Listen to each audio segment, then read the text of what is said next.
distinguished delegates, technical experts, partners, colleagues, and friends of the Cartagena Convention and SPAW Protocol, good morning.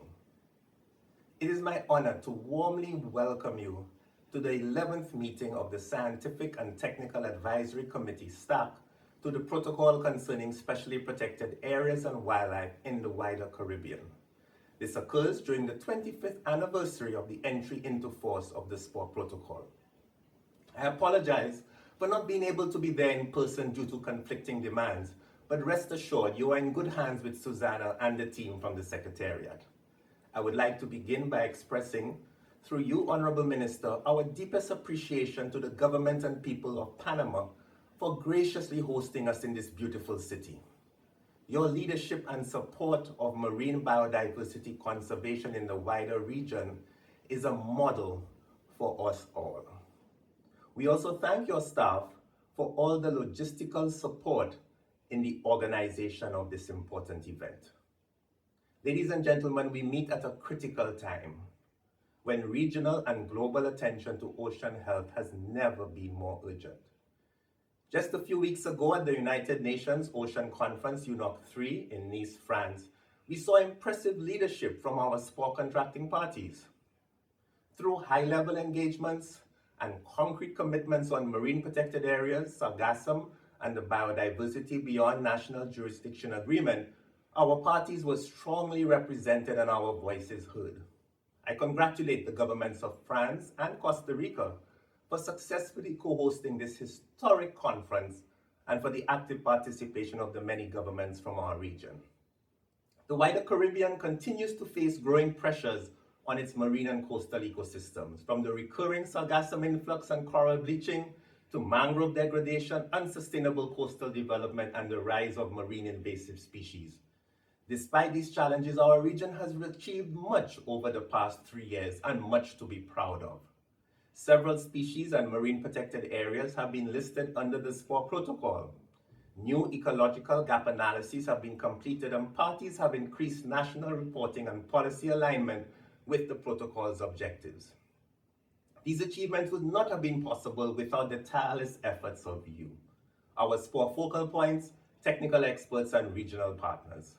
I thank all of you, particularly those who have contributed to our working groups on marine protected areas, species listing, marine mammals, and the compliance mechanism.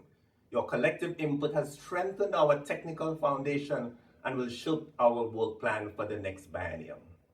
I would also like to acknowledge the exceptional support of our SPAW Regional Activity Center, whose leadership and coordination have helped ensure continuity, innovation, and practical action across our network. Similarly, we continue to benefit from the strategic partnerships and funding support of international donors and our regional organizations. These partnerships are essential to sustaining momentum and scaling impact. This SPAW STAC meeting, for example, benefited from financial support from our own ecosystems division, which I want to acknowledge with thanks. In recent years, our Secretariat has placed renewed emphasis on integration, particularly across the thematic areas of marine biodiversity and marine pollution. Our work on sargassum and nutrient management reflects this integrated approach, as does our enhanced cooperation between the SPAW and LBS protocols of the Cartagena Convention. These linkages are key to promoting ecosystem-based management, nature-based solutions, marine spatial planning, and ensuring that solutions are holistic and sustainable. Looking ahead, we must sharpen our focus on the impacts of our actions.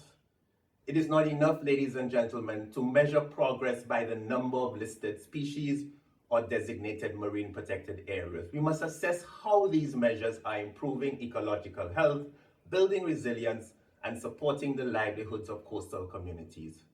This meeting offers a timely opportunity to advance several priority areas. These include finalizing the RAC-RAN operational guidelines, reviewing the proposal for Marine Mammal Regional Activity Network, and strengthening the compliance mechanism for SPAW. We look forward to your guidance on the promotion of sustainable tourism guidelines, implementation of the Regional Sargassum Action Plan, and enhanced engagement with civil society through the SPAW Consortium. We also encourage countries to submit new proposals for marine protected area listings, species inclusion, and exemption requests under the protocol. At the same time, we must not lose sight of the financial sustainability of our work. I urge you, as national representatives and our advocates, to help ensure timely payments to our Caribbean Trust Fund. This is your protocol and your convention, and we need your support. We are grateful for the contributions received to date, and we continue to mobilize additional resources to support the protocol's priorities, including through our new resource mobilization strategy and increased collaboration with biodiversity-related multilateral environmental agreements.